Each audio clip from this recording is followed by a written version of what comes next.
નમસ્કાર વિદ્યાર્થી મિત્રો, કાનમાં ફરી ઇયરફોન લગાવી દો. અહીં મેં ગઈ વખતે ત્રીજા પીરિયડમાં જેટલા દાખલા ગણાયા હતા એના પછીના જે દાખલાઓ છે એનો આઈડિયા પણ તમને આપી દો. એમાં પહેલો દાખલો છે, એક ઊંચી બેઠક પર 1.6 મીટર ઊંચી પ્રતિમા ગોઠવેલી છે. ધ્યાન આપો, અહીં આ બેઠક છે. માનો બેઠક હંમેશા જમીન ઉપર જ ઊભી હોય, ઊંચી બેઠક છે. એના ઉપર આ બેઠક, એના ઉપર એક પ્રતિમા ગોઠવેલી છે. આમ મૂર્તિ, પ્રતિમા એટલે મૂર્તિ ગોઠવેલી છે જમીન ઉપર એક બિંદુથી. માનો તો આ બિંદુથી જમીન ઉપરનું બિંદુ છે. પ્રતિમાની ટોચ એટલે અહીં આવશે. તેથી ઉચ્છેદ કોણનું માપ 60 છે. જો પ્રતિમાની ટોચ અને બેઠકની ટોચના, પ્રતિમાની ટોચ આ અને બેઠકની ટોચ અહીંયા છે. ત્યાંથી એના ઉચ્ચેદ કોણનું માપ 45 છે. આટલો ખૂણો 45 થાય, આખો ખૂણો 60 છે. બરાબર? તો બેઠકની ઊંચાઈ શોધો. આ ઊંચાઈ આપણે x શોધવાની છે. ચલો, હવે બેઠક ઉપર પ્રતિમાની ઊંચાઈ કેટલી આપી છે? 1.6 મીટર. આ બધું લખી નાખો આકૃતિમાં, દાખલો સરળ પડી જશે. અત્યારે થોડા સમય માટે આ 45 વાળો ખૂણો અત્યારે આપણે બાદ રાખીએ. ચલો 60 વાળો ત્રિકોણ રાખીએ. જો એક એક ત્રિકોણ લો એટલે તમને સમજાય. આ આખો 60. ચલો tan 60 ની કિંમત શું થાય? tan 60 ની કિંમત સૂત્ર જો આ સામેની બાજુ છે અને બંને ત્રિકોણમાં જે કોમન બાજુ આવતી હોય, કોમન બાજુ કઈ છે બંને ત્રિકોણની? આ રહી. આ બાજુ છે કર્ણ છે, એટલે કર્ણ લઈ લેવાનું. કારણ કે કર્ણ મોટા ત્રિકોણ છે, દાદા ત્રિકોણ. આપણે આને y ધારીએ આ બાજુ. ખરું? તો 60 tan નું સૂત્ર સામેની અને પાસેની એટલે tan નું સૂત્ર આવશે. tan 60 બરાબર બંનેનો સરવાળો, સામેની આખી બાજુ એટલે સરવાળો થાય x + 1.6 ભાગ્યા y. tan 60 નું કોઠામાં જેની કિંમત મૂકો તો વર્ગમૂળ 3 બરાબર x + 1.6 ભાગ્યા y. આ y ને લઈ જાઓ એટલે વર્ગમૂળ 3 ને લઈ જાઓ, અથવા વર્ગમૂળ 3y બરાબર x + 1.6. કઈ થતું નથી, આપણે અહીં મૂકી રાખો. આગળ કઈ કશું થશે? અત્યારે કશું કરવું બી નથી, બાજુ છે. હવે ઉપરનો ત્રિકોણ કાઢી નાખો અને નીચેનો ત્રિકોણ સમજો 45 વાળો. આની હવે આપણે જરૂર નથી. સમજો આ ત્રિકોણ છે 45 વાળો. તો 45 માં સામેની પાસેની બાજુ સરખી થાય છે કે x બરાબર y થાય. l 45 બરાબર સામેની બાજુ x ભાગ્યા પાસેની બાજુ y. tan 45 ની કિંમત 1 હોવાથી x ભાગ્યા y માટે x બરાબર y. આ પરિણામ નંબર 2. હવે આપણે શોધવું શું છે? x શોધવું છે. એટલે y ની કિંમત આમાં મર્જ કરીએ.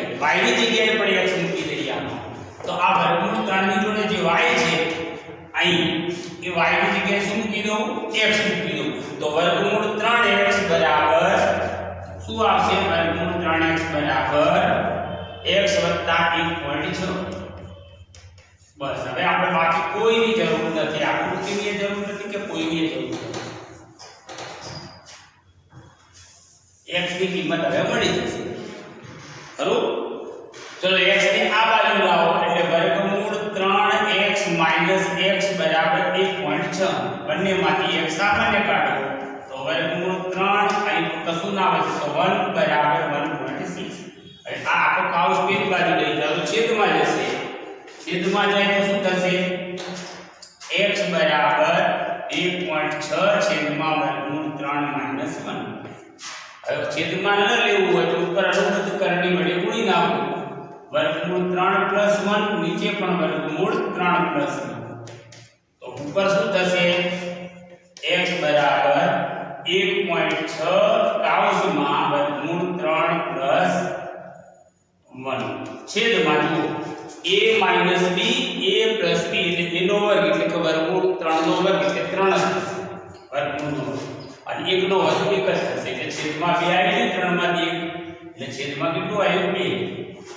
બરાબર? હવે આનો 16 વડે છેદ ઉડે છે એટલે 0.8 કાઉન્સમાં વર્ગમૂળ 3 પ્લસ 1. હવે વર્ગમૂળ 3 ની કિંમત મૂકો 0.8 1.73 પ્લસ 1 એટલે 2.73. 0.8 ગુણ્યા 2.73 આ જવાબ આવશે. પડતો આવશે પણ કરો ગુણાકાર 8 3 ચોરી જોડ બીજી 2 અને 21 એટલે 21.84 મીટર થાય. કોની ઊંચાઈ?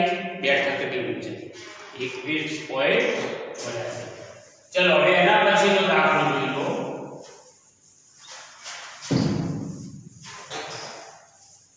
બહુ ઈઝી દાખલાઓ છે. ચલો એના પછીનો દાખલો છે ટાવરના તળિયાથી ઇમારતની ટોચના ક્ષેત્રફળનું માપ. જુઓ અહીં ટાવર અને તળિયું, ટાવર અને ઇમારત બે આપી છે. આમ તો સામાન્ય રીતે આ બંને જમીન ઉપર ઉભા હોય, એકબીજાથી થોડા દૂર ઉભા હોય. આટલી તો બુદ્ધિ તો છે. હવે આપણો પ્રશ્ન એ થાય કે ટાવર ઊંચું કે ઇમારત ઊંચી? તો તમે સામાન્ય રીતે એવો નિર્ણય લેતા હોય કે ટાવર ઊંચું, મોબાઈલના જોતા હોય, પણ નહીં. આપણે દાખલાની રકમમાં આપેલા કન્ટેન્ટ ઉપરથી શોધવાનું છે કે ટાવર ઊંચું કે તળિયું. પણ આમાં કન્ટેન્ટમાં એવું કંઈ છે નહીં. આમાં ગમે તેને ઊંચાઈ લેશો તો પણ સિદ્ધાંતમાં ફરક પડશે નહીં. જુઓ ટાવરના તળિયેથી ઇમારતની ટોચના ક્ષેત્રફળનો સામાન્ય રીતે શું છે કે જેની સામેનો ખૂણો મોટો હોય ને એ ઇમારત ઊંચી હોય. તો ટાવરના તળિયેથી ટાવર, માનો કે આ ટાવર, એનું તળિયું અહીં આવશે, આ ઇમારત, બરાબર. ચલો ટાવરના તળિયેથી એટલે અહીંથી આપણે ગણો, ઇમારતની ટોચ એટલે અહીંથી ગણો. ઉચ્છેદ કોણનું માપ 30 છે, આ 30 છે. હવે આની 30 ની સામેની બાજુ. ચલો હવે જો ઇમારતના તળિયા એટલે ઇમારતના તળિયા, ટાવરની ટોચના ઉચ્છેદનું કોણનું માપ 60 છે. એ ખૂણો વધારે છે તો આ ટાવર ઊંચું હશે. આ રીતે નક્કી કરવાનું. કેટલું છે? 60 છે. તો ટાવરની ઊંચાઈ 50 મીટર હોય. જો હવે ટાવરની ઊંચાઈ આખી આપી છે 50 મીટર. તો ઇમારતની ઊંચાઈ y શોધો અથવા x શોધો. જે હોય આપણે x લઈએ. નામ આપતો નથી, તમે ત્રિકોણી ના બધા નામ આપજો, આ આકૃતિનું વર્ણન લખજો, આ બધું લખજો. હું તો સિદ્ધાંત સમજાવું, કારણ કે સિદ્ધાંત આવડે છે. ચલો આ કોમન બાજુ છે બંને ત્રિકોણમાં. આ ત્રિકોણમાં કામ લાગશે, આ ત્રિકોણમાં પણ કામ લાગશે. એટલે કોમન બાજુને આપણે ધારી લેવાની હોય. હવે શું આવશે? 30 tan 30 બરાબર સામેની બાજુ ભાગ્યા પાછળની બાજુ આવે, કારણ કે સામેની પાછળની છે. અત્યારે આ ત્રિકોણને ભૂલી જાઓ, આ ત્રિકોણ રાખો વાત, પછી ભૂલીશું આપણે સમજવું. સામેની પાછળની સંબંધ થયો તો tan 30 બરાબર સામેની બાજુ x ભાગ્યા y. તો 1/3 બરાબર x upon y. y અહીં ગુણો તો y બરાબર વર્ગમૂળ 3x. કશું ન થતું હોય તો આપણે બંધ રાખો સમીકરણ. હવે આપણે આની જરૂર પડશે. હવે આ ત્રિકોણની આપણે કોઈ જરૂર નથી. ચાલો હવે માત્ર આની જરૂર. સામેની પાસે ત્યાં પણ tan નું સૂત્ર વપરાશે. તો tan 60 બરાબર અહીં કેટલું હતું? 60. tan 60 બરાબર સામેની બાજુ 50 ભાગ્યા પાછળની બાજુ y. તો tan 60 ની કિંમત કેટલી આવશે? વર્ગમૂળ 3 બરાબર 50 ભાગ્યા y. y અહીં આવશે તો 50 ના છેદમાં વર્ગમૂળ 3 થશે. તો આ પરિણામ નંબર 2. હવે પરિણામ 2 ની કિંમત પરિણામ 1 માં મૂકી દો. y બરાબર વર્ગમૂળ 3m ગુણ્યા, ચલો હવે x ની જગ્યાએ શું મૂકશો તમે? આ x ની કિંમત મૂકજો 50 છેદમાં વર્ગમૂળ 3. આ વર્ગમૂળ 3 ઉડી જાય. જો ઉડી જતું હોય તો કિંમત મૂકવાની જરૂર નથી. તો y બરાબર 50. y ની કિંમત મળી આપણને 50. હવે આપણે શોધવાની છે x ની કિંમત. તો y ની કિંમત અહીં 50 મૂકી દો તમે. y બરાબર વર્ગમૂળ y ની કિંમત 50 બરાબર આમાં મૂકી દો y ની કિંમત વર્ગમૂળ 3x એટલે કે વર્ગમૂળ 3x બરાબર 50 તો x બરાબર 50 છેદમાં વર્ગમૂળ 3 આ જવાબ છે આનું સાદું પાડવું હોય તો આપણે ચલો એના આપણે દાખલા થયા એના પછીનો દાખલો આપણે લઈએ હવે ગણાવીશ નહીં ગણાવા જેવું લાગશે તો ગણાવીશ ચાલો એના પછીનો દાખલો છે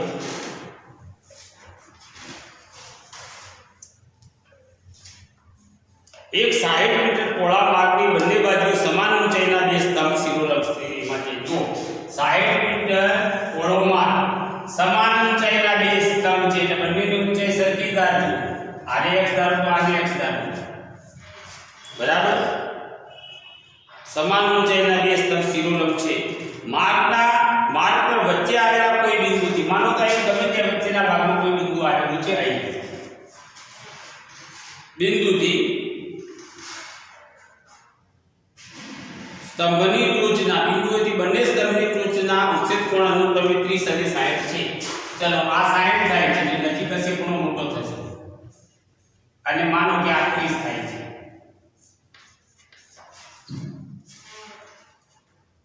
તો દરેક સ્તંભની ઊંચાઈ શોધો તથા બે સ્તંભનું નિરીક્ષણ બિંદુથી અંતર શોધો જો પહેલા દરેક સ્તંભની ઊંચાઈ શોધવાની છે માનો કે આ x છે આપણે આને y નાખીએ ચલો તો તમને સીધું મળશે tan 60 બરાબર શું મળશે x ભાગ્યા y મળશે તો વર્ગમૂળ 3 બરાબર x ભાગ્યા y મળશે તો x બરાબર વર્ગમૂળ 3y થયું કઈ ન થાય નંબર બનાવો ચલો બીજું હવે આ પણ x છે કારણ કે ઊંચાઈ સરખી છે બંનેની તો tan 30 બરાબર x ભાગ્યા હવે આનું માપ કઈ આપીએ a આપીએ ચલો આટલા ભાગનું tan 60 બરાબર અહીં એક વાત યાદ રાખજો આમાં બંનેમાં x છે હવે જુઓ વચ્ચે કોઈ અંતર આપ્યું છે કે કેમ આપણે જોઈ લઈએ 80 મીટર પહોળા માર્ગની બંને બાજુએ 80 મીટર હવે પહોળો માર્ગ આ કેટલો છે 80 મીટર છે તો એમાં આટલો ભાગ y છે તો બાકીનો ભાગ 80 માંથી આ ભાગ બાદ કરો એટલો થઈ જાય કારણ કે ત્રણ ચલ ના x અને y બે ચલ તો હવે tan 30 બરાબર સામેની બાજુ x tan 30 બરાબર સામેની બાજુ x ભાગ્યા પાસેની બાજુ 80 માઈનસ y તો tan 30 ની કિંમત 1/√3 બરાબર x upon 80 minus y cross ગુણાકાર કરો તો 80 માઈનસ y બરાબર વર્ગમૂળ 3x હવે જો આ x ની કિંમત અહીં મૂકી દો x ની જગ્યાએ x ની કિંમત વર્ગમૂળ 3y મૂકી દો તો 80 માઈનસ y બરાબર વર્ગમૂળ 3 ગુણ્યા વર્ગમૂળ 3y ખરું તો વર્ગમૂળ 3 ગુણ્યા 3 એટલે 80 માઈનસ y બરાબર 3y માઈનસ y આ બાજુ આવી સરવાળો થાય તો 4y થશે 4y ના 80 તો y બરાબર 20 ચલો આ y બરાબર 20 આવ્યું આ અંતર 80 માંથી 20 બાદ કરો 60 આવશે હવે 20 ની કિંમત અહીં મૂકી દો તો x બરાબર શું આવે સ્તંભની ઊંચાઈ વર્ગમૂળ 3 ગુણ્યા 20 એટલે 20 વર્ગમૂળ 3 આ સ્તંભની ઊંચાઈ ખરું તો આ બહુ સરળ દાખલાઓ છે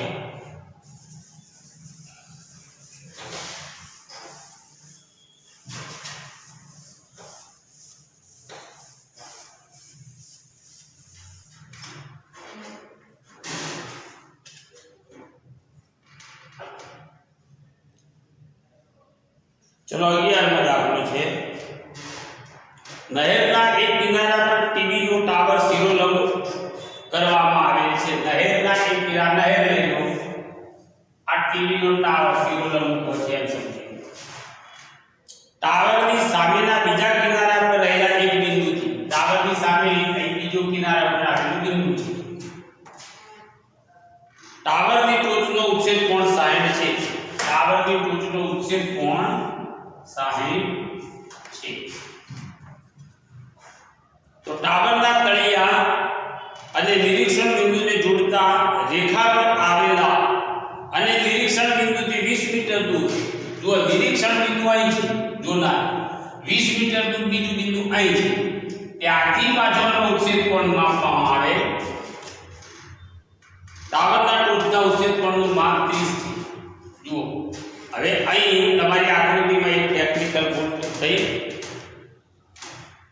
એક બિંદુથી ટાવરની ટોચ 60 છે, ટાવરના તળિયા અને નિરીક્ષણ બિંદુને જોડતા રેખા ઉપર આવેલ નિરીક્ષણ બિંદુથી 20 મીટર દૂર, નિરીક્ષણ બિંદુથી 20 મીટર દૂર એટલે અહીં નહીં, નજીક નહીં, કારણ કે નજીકનો ખૂણો નાનો ના હોય, મોટો હોય. 20 મીટર દૂર અહીં છે, આ ભૂલ ન થાય. અહીંથી અહીં શું, નિરીક્ષણ બિંદુથી 20 મીટર દૂર. છોકરાઓ જે દાખલામાં લોચો મારે છે અહીં મારે છે, ભાઈ આ બાજુ 20 મીટર કરી છોડી દો. એ પણ વિચારતા નથી કે અહીંથી આનો ઉચ્છેદ કોણ આપ્યો છે એ 30 આપ્યો છે. કેટલો આપ્યો છે?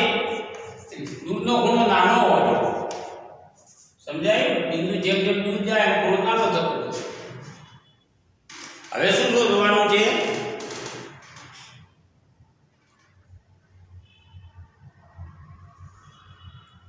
બે સ્તંભ વચ્ચેનું ટાવરની ઊંચાઈ અને નહેરની ઊંચાઈ શોધો. ટાવરની ઊંચાઈ અને નહેરની પહોળાઈ શોધો. ટાવરની, ચલો નહેરની પહોળાઈ આપણે આ ફૂટે એટલો ભાગ વાય લઈએ અને આને x લઈએ, જે બંને ત્રિકોણમાં કામ આવડશે. n sin બરાબર x ભાગ્યા y, કશું થશે નહીં તો પડ્યું લાગુ. n sin બરાબર x upon y, વર્ગમૂળ 3 બરાબર x upon y, તો x બરાબર વર્ગમૂળ 3 આ નંબર આ પહેલો ત્રિકોણ પછી. હવે આપણે બીજો ત્રિકોણ લઈશું. tan 30 બરાબર સામેની બાજુ x upon પાછળની બાજુ આખી લેવી પડે 20 + y, 1/વર્ગમૂળ 3 બરાબર x છેદમાં 20 + y. કાઢી નાખો આકૃતિની જરૂર હવે આપણે નથી. ચલો હવે સાદું રૂપ આપીશું. 20 + y બરાબર વર્ગમૂળ 3x. હવે આ x ની કિંમત આમાં મૂકી દો. જ્યાં જ્યાં x દેખાય ત્યાં વર્ગમૂળ 3y પડે. 20 + y આગળના દાખલા જેવો છે, ગુણ્યા x ની જગ્યાએ વર્ગમૂળ 3y, એટલે આ 3y બની જશે. વર્ગમૂળ 3 માંથી y પાછળ વાળો બાદ થશે એટલે 2y રહેશે. 2y ની કિંમત 20 રહેશે એટલે y ની કિંમત રહેશે 10. બરાબર? y એટલે શું? પેલું નીચે નિરીક્ષણ બિંદુ હતું ને એનું અંતર, એટલે ટોટલ અંતર થયું 20 અને 10 30 થયું. ચલો હવે આ 10 y ની કિંમત અહીં મૂકો તો x ની કિંમત પણ મૂકો. 10 × વર્ગમૂળ 3 1.73 મૂકવું હોય તો 17.3 ના. ચલો એના પછીનો દાખલો છે. એક જ જેવા દાખલાઓ છે, ગણવાની જરૂર પણ નથી. હવે જાતે ગણો જોવા છે. દાખલા આજે લાસ્ટ પીરિયડ જ લેશે. બરાબર છે? જરૂર પડશે તો એક પીરિયડ લઈ લેશું આના પછી. 12 7 મીટર ઊંચી ઇમારતની ટોચ પરથી એક કેબલ ટાવરની ઊંચો ઉચ્છેદ કોણ થાય છે. તો 7 મીટર ઊંચી ઇમારતની ટોચ પરથી કેબલ ટાવરની ટોચનો ઉચ્છેદ કોણ 60 છે. તો ટાવર ઊંચો છે, ટોચ ઉપરથી કે છે તો અહીં સમસ્થિતિ રેખાથી દોરો. કેટલો છે? 60. 7 મીટર ઊંચી ઇમારતની ટોચ ઉપરથી કે છે, આ ટોચ ઉપરથી કેબલ ટાવરનું ટોચનો ઉચ્છેદ કોણ, અને ટાવરના તળિયાનો ઉચ્છેદ કોણ 45 છે. ચોથી બાજુ આ ટાવર છે ને એના તળિયાનો ઉચ્છેદ કોણ એટલે આ 45 થાય, એટલે આ ઓટોમેટિક 45 છે. અવક્ષેપ કોણ, એમાં અવક્ષેપ કોણ આપેલો જો નીચે જુઓ એટલે અવક્ષેપ કોણ 45 છે. તો ટાવરની ઊંચાઈ શોધો. હવે આ તો સાફ થઈ ગયું. આવા દાખલા આગળ આવી ગયા છે. આપણે x ધારેલો અને આ y ધારેલો છે. આ y જો 45 તો ખૂણો છે, 7 છે, તો આ કિંમત y ની કિંમત તમે સૂત્રથી કોણ જો એટલે 7 જ મળશે. તો આ y ની કિંમત પણ 7 મળી છે. બસ tan 60 બરાબર x upon 7. સિમ્પલ દાખલો. આકૃતિ આવડે તો દાખલો આવડી જાય. એના પછીનો દાખલો છે દરિયાની સપાટીથી. બરાબર છે? 4 દાખલા છે, સમય નથી પણ કરી લઈએ. ચલો દરિયાની સપાટીથી 75 મીટર ઊંચી દીવાદાળી પર, બરાબર, દરિયાની સપાટીથી 75 મીટર ઊંચી દીવાદાળી પર, દરિયાની સપાટી 75 મીટર ઊંચી દીવાદાળી. ચાલો પછી અહીં દીવાદાળી પરથી અવલોકન કરતા દરિયામાં આવતા બે વહાણ, જો એક વહાણ અહીં છે, એક વહાણ દૂર છે, અહીં ટોચ ઉપરથી અવલોકન કરે છે. બે વહાણ અવક્ષેપ કોણ 30 અને 45 માલુમ પડે છે. તો નજીક વાળો મોટો હોય, દૂર વાળો નાનો માલુમ પડે છે. બંને એક જ બાજુ વહાણ આવેલા છે, તો બે વહાણ વચ્ચેનું અંતર શોધો. તો ધ્યાન આપજો, બીજું કઈ અંતર આપ્યું નથી, બે વહાણ વચ્ચેનું અંતર શોધો. આપણે આટલું x રાખીએ, ચાલો, અને આ ભાગને y રાખીએ. જે વહાણ વચ્ચેનું અંતર એટલે આપણે y શોધવાનું છે. ચલો, આ 45 નો ખૂણો છે, એટલે સામેની બાજુ અને પાછળની બાજુ એટલે x ની કિંમત 75 આવશે. તો આખી કિંમત 75 પ્લસ y થઈ ગયું. હવે આપણે આગળ જવું નથી, બસ તમારું tan 30 બરાબર 75 છેદમાં 75 પ્લસ y, y મળી જશે સીધી સીધી. તો દાખલો બહુ સરળ છે. ચલો, એના પછીનો દાખલો છે 14મો દાખલો છે. એ થોડો અઘરો છે, ગણાવી લઈએ. 1.2 મીટર ઊંચાઈવાળી એક છોકરી, જો આ જમીન છે, એમાં છોકરીની ઊંચાઈ આપી છે 1.2 મીટર ઊંચી છોકરી, એટલે એની આંખ અહીં હોય, અહીંથી જોઈએ. જમીન પર રહેલા પવનના કારણે સમસ્થિતિ રેખામાં એક બલૂન જુએ છે. જમીનથી 88.2 મીટર ઊંચાઈ પર, જો આ ઊંચાઈ જમીનથી 88.2 મીટર ઊંચાઈ પર રહેલું એક બલૂન છે. આ છોકરી અહીંથી જુએ છે. કોઈ સમય છોકરી અને તેના ઉચ્ચેદ કોણનું માપ 60 છે. જો અહીંથી ઉચ્ચેદ કોણનું માપ લેવું પડે, આ 60 છે. થોડા સમય બાદ ઉચ્ચેદ કોણનું માપ બલૂન આગળ વધે છે ત્યારે 30 થઈ જાય છે. આ પવનની ગાડી ઝડપથી જાય છે, અહીં સીધે સીધું બલૂન અહીં ગયું, એટલે આ છોકરી સાથે એની આંખનો ખૂણો કેટલો થઈ ગયો? 30 થઈ ગયો. કયો? આ લીટી લંબાવો. હવે આ જે ખૂણો થયો, આ છોકરીની આંખ બલૂન અને એની સમસ્થિતિ રેખા સાથે જે ખૂણો થયો એ આ 30 થયો, અને આ આખો ખૂણો જે આપ્યો છે એ 60. બરાબર. હવે શું શોધવાનું છે? બલૂને કાપેલું અંતર, આટલું અંતર બલૂને કાપ્યું, તો આ અંતરના નીચે બધું અંતર સરખું થાય. ખબર પડી? હવે જો આ આખું 88.2 છે, તો આ કેટલું થાય? 1.2 થાય. હવે 88.2 માંથી તમે 1.2 બાદ કરો તો ઉપરનું અંતર કેટલું થયું? આવ્યું 86 થયું ને. 88.2 આ આખું અંતર છે, એમાંથી નીચેનું આ 1.2 બાદ કરો તો કેટલું થયું? 86. તો આ અંતર 86 થયું, 86 થયું. હવે આ ત્રિકોણને આપણે પહેલા વાળો કયો? 60 વાળો ત્રિકોણ. tan 60 બરાબર, હવે આ અંતરને આપણે x ધારીએ. tan 60 બરાબર 86 ભાગ્યા x, 1 છેદમાં વર્ગમૂળ 3, અરે વર્ગમૂળ 3 બરાબર 86 ભાગ્યા x.